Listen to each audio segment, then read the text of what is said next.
Le mot espiègle est, quant à moi, un très beau mot, et son étymologie est d'autant plus intéressante. Le mot nous provient du nom d'un personnage de fiction de littérature allemande du 16e siècle, Till l'Espiègle, un saltimbanque malicieux et farceur. En allemand, son nom c'est Till Eulenspiegel. Petit fait cocasse, le mot Eulenspiegel en allemand est à double sens. Le premier, c'est le sens littéral. Eulen signifie chouette et Spiegel signifie miroir. C'est d'ailleurs les deux objets fétiches de Till. La chouette, l'animal qui représente la sagesse, et le miroir qui a le pouvoir à la fois de réfléchir et de déformer la réalité. Pour ce qui est du second sens, si on fouille l'étymologie, on découvre que l'expression Eulenspiegel est une expression assez espiègle pour que je ne la répète pas ici. Vous irez faire vos recherches.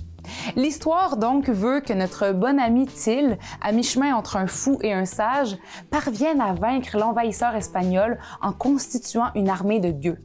En se moquant de l'ordre établi et en faisant à sa tête, il révèle comme malgré lui une vérité sociale nouvelle. Il y a même certains penseurs et psychanalystes qui l'ont surnommé le fripon divin.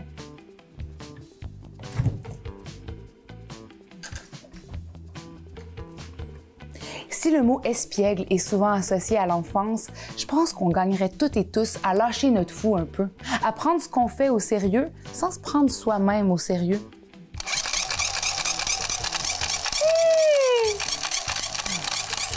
Aujourd'hui, je vous propose de reconnecter au moins un peu avec l'enfant qui sommeille à l'intérieur de vous et je vous propose aussi de venir à la rencontre de quelques-uns des 1001 visages de ma communauté en espérant qu'ils et elles donneront tout leur sens aux mots snoro, tannant, vlimeux, rusé, comique, espiègle.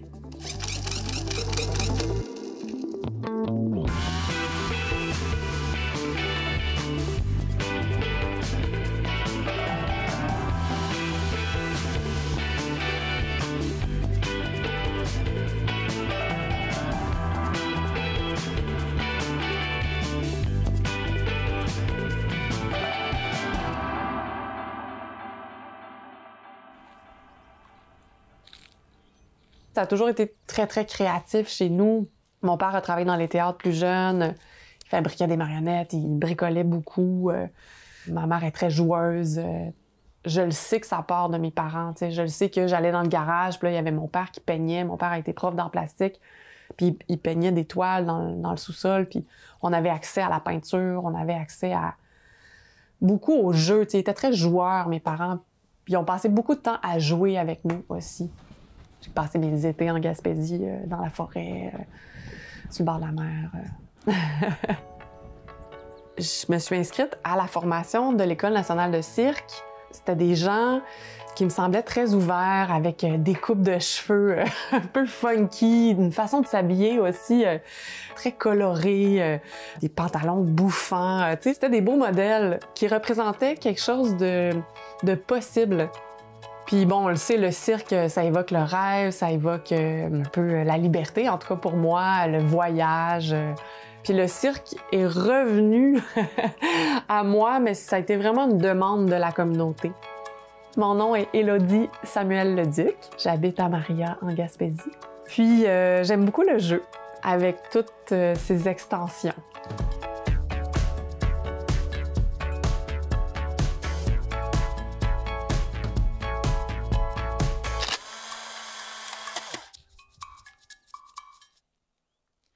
Tête à pied existe depuis vraiment longtemps parce que c'est la somme de mon expérience.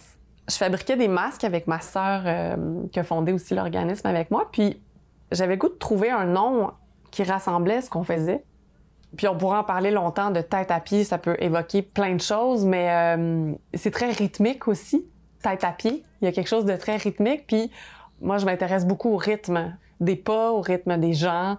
J'essaie de suivre mon propre rythme aussi, tout en écoutant celui des autres. Donc voilà, tête à pied.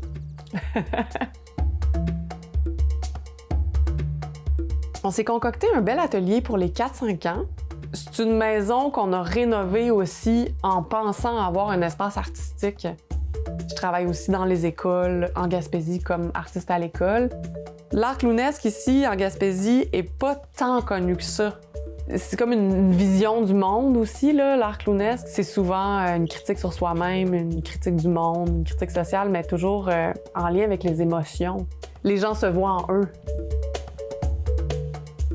Dans ma formation, ce qui est ressorti un peu, c'est le côté très, dans mon physique, là, très linéaire, très arts martiaux, très droit, tu sais. Ça fait aussi partie de moi, là, cette espèce de... Tu sais, direction, on sait où ça en va, précision, on a besoin de précision. Mais c'est drôle parce que, tu sais, moi, je suis pas une personne carrée, en tout cas, dans ce qu'on peut entendre comme personne. C'est un côté de ma clown, mais ma clown, après ça, elle peut être complètement bordélique dans d'autres situations. C'est les extrêmes, les clowns, là. Quand on fait des pratiques d'échasse ici avec des adultes puis qu'on va se promener derrière sur la route de Saint-Jules, c'est un peu inusité pour les gens de nous voir marcher avec un gros costume sur la montagne ou... Je sais qu'on fait sourire bien des gens.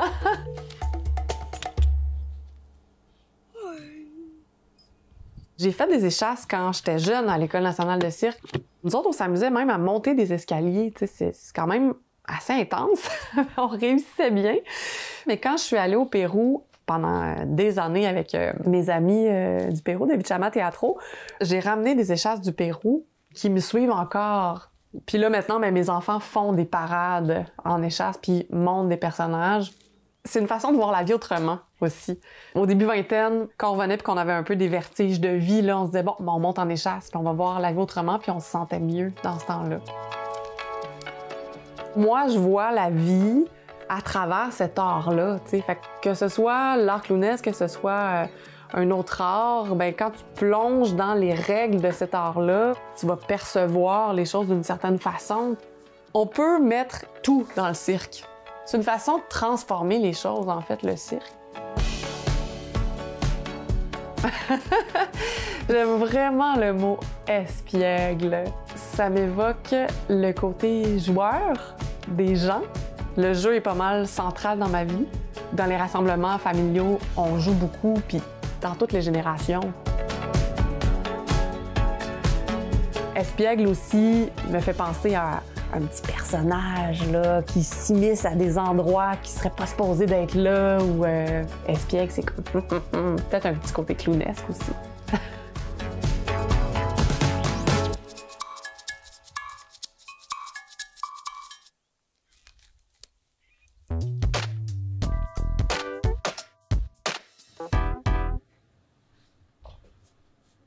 Ça a vraiment été difficile pour moi, l'adolescence. Il y a plein de choses qui se mélangeaient dans ma tête, puis c'était pas un moment de joie, puis c'était pas un moment de confiance. Mais le théâtre, puis faire des costumes, faire des décors, c'était quelque chose que j'aimais. Je me suis mise à me demander qu'est-ce qui m'apporte la joie, qu'est-ce qui me donnerait la motivation de persévérer, dans le fond. J'ai exploré l'artisanat pour commencer. J'ai fait des bijoux, j'ai fait des vêtements, j'ai fait plein de choses que j'aimais beaucoup faire quand j'étais enfant. Puis là, un jour, j'ai fait Ficelle, ma première marionnette. Puis là, j'étais comme « Waouh! Épiphanie! » Je m'appelle Axel Bertium, alias Ficelle, et je suis artiste, artisane, marionnettiste.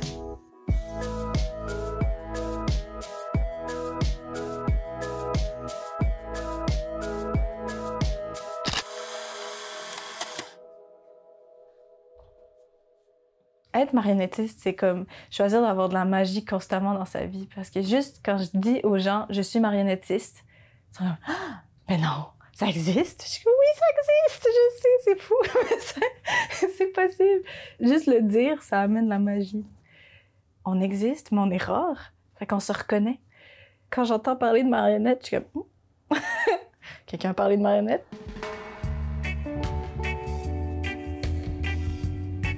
L'univers de la marionnette, c'est infini.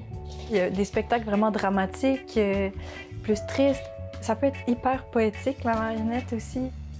C'est ça qui me garde accrochée à cet univers-là, c'est que l'apprentissage est infini. Cet été, il y a un festival à Mont-Louis qui s'appelle le Festival La Grimace. Je vais co-animer un atelier de marionnettes géantes. Les marionnettes géantes, c'est un autre univers. C'est des harnais, les yeux bougent, la bouche peut bouger. Je me suis trouvé une maison à Cap-Chat, qui est la maison dans laquelle on est ici. Puis là, ça fait 3 ans que je suis à Cap-Chat. C'est vraiment le fun de pouvoir transmettre quelque chose qui m'apporte autant de plaisir. J'aimerais ça faire des ateliers dans les écoles, peut-être avec les personnes âgées. Il y a quelques jours, j'ai fait un atelier de présentation de différentes techniques de marionnettes pour des personnes avec une déficience intellectuelle à la Maison de la Culture de Saint-Anne-des-Monts. La marionnette, c'est synonyme de joie, c'est synonyme de jeu. Mais ça peut être un outil pour parler des choses difficiles aussi, parce que c'est une extension de nous, mais c'est pas nous. Ma marionnette Ficelle est un peu à mon effigie. Là. Elle a les mêmes tatous que moi. Elle a des longs cheveux bruns. Dans ce temps-là, j'avais les cheveux très, très longs. C'est un bon outil pour les gens qui sont extravertis et introvertis en même temps. Expressifs, mais gênés. Comme moi, ça m'arrive d'être gênée, mais quand je manipule une marionnette, les regards sont pas sur moi. C'est ma marionnette qui fait le spectacle. Fait que c'est à elle d'avoir le trac.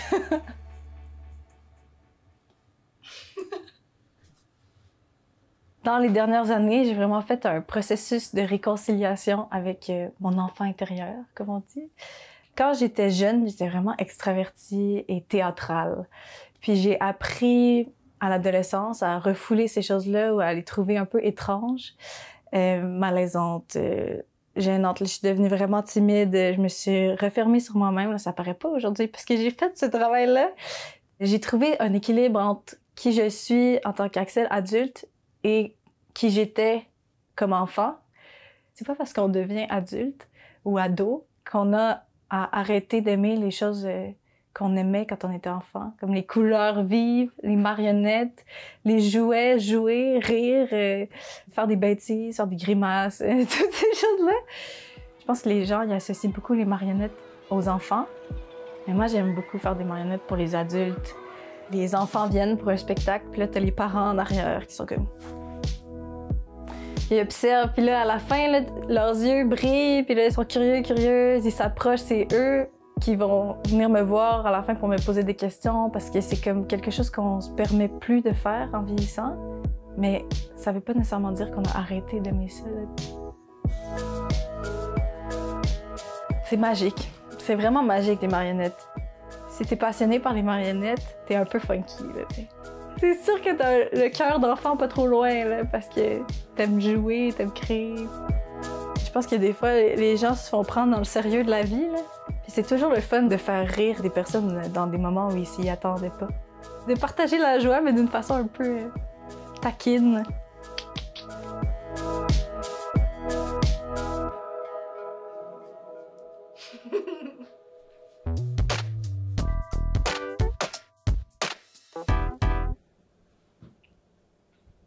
Je me souviens, quand j'étais jeune, on habitait à Murdochville, puis j'étais en patin, puis je me suis cassé une jambe.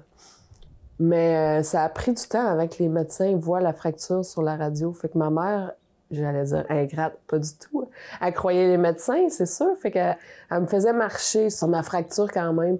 Puis je me souviens, elle m'avait acheté des bottines avec une semelle bien épaisse là, qui m'a pas plus fait marcher sur ma fracture, mais qui m'a marqué, tu sais. Puis ma mère, peut-être parce qu'elle voulait se faire pardonner, elle m'a fait une toile de mes pieds, tu sais. Puis, pour moi, c'est comme les pieds bien groundés, s'installer, s'enraciner quelque part. C'est quelque chose qui a été difficile pour moi toute la vie parce qu'on a déménagé comme une quinzaine de fois, là. Fait que j'avais pas mon pied à terre.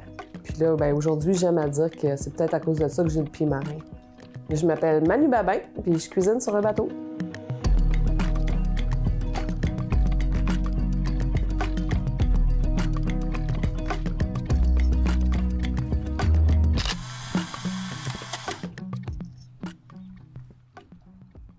Je me souviens pas d'avoir nécessairement eu une passion particulière pour la cuisine. Je sais pas si ma mère me manipulait ou quoi, mais elle disait tout le temps que je faisais des bonnes salades, fait qu'elle me faisait faire les salades pour les repas. Ça a piqué ma curiosité, le travail sur la mer. On m'a proposé un remplacement de 10 jours sur un bateau qui partait de Rimouski. Puis finalement, de fil en aiguille, il est arrivé ceci et cela, puis là, on m'a offert un poste. J'aime ça, l'aventure, j'aime ça me tourner de bord sur une scène. Je suis prête à essayer n'importe quoi, puis on m'a comme ouvert la porte à être qui je suis, puis à faire ce que j'aime. Je travaille à bord du Coriolis 2 pour nourrir les gens qui naviguent. Je nourris la science. Je le vois pas comme une job en cuisine. Je suis là pour prendre soin d'eux, tu sais. La cuisine sur un bateau comme celui-là, c'est le cœur du bateau. Les gens viennent là pour aller chercher du réconfort, que ce soit un café ou le sourire de quelqu'un, parce que c'est là que les gens se croisent, c'est là que les gens prennent le temps d'arrêter de travailler. Il y a des journées où ça peut brasser beaucoup, puis tu cours après tes affaires parce que ça roule d'un bord puis de l'autre. J'ai déjà sorti une pizza en 2 voyages parce que le fromage était glissé à côté de la pâte là, pendant qu'on naviguait. Là. J'ai toujours des moustaches dans mes poches. Je suis reconnue pour ça d'ailleurs, les moustaches. Je me suis même acheté un emporte-pièce en forme de moustache pour faire des biscuits au chocolat. Quelqu'un qui te voit avec une fausse moustache sourit nécessairement. Ça fait que toutes les gens que tu rencontres dans ta journée sont souriants. Comment ne pas passer une belle journée, tu sais? À un moment donné, on avait accroché des moustaches de secours quelque part. Puis là, une journée plus difficile pour un scientifique, on l'a vu porter sa moustache. Je pense que ça fait du bien à tout le monde. C'est rigolo, c'est facile, c'est... Pourquoi ne pas l'essayer, tu sais? On est quand même bien équipés pour avoir du plaisir. Puis ça vient pas juste de moi. Avant que moi j'arrive, c'était déjà là. Il y avait un hot dog, un costume de sardine. Moi, j'ai 2 habits de requin. J'ai une tête de licorne, j'ai un chapeau de crabe, j'ai une jupe en tutu, j'ai une perruque blonde, j'ai des lunettes un peu farfelues aussi. J'ai servi le déjeuner habillé en banane une fois, puis écoute, il n'y a rien à mon épreuve pour faire plaisir aux gens. Puis il y a un scientifique qui, la fois d'après, quand il est revenu sur le navire, il m'a amené des maracas. J'étais sur le bateau habillé en banane, puis je jouais des maracas pendant qu'on quittait le quai en disant que c'était la tradition pour assurer qu'on ait du beau temps à bord, puis que ça brasse pas trop. Puis là, je me dis, ça se peut pas, je suis en train de faire ça en avant des scientifiques, tu sais. On va espérer que le beau temps soit là quand même.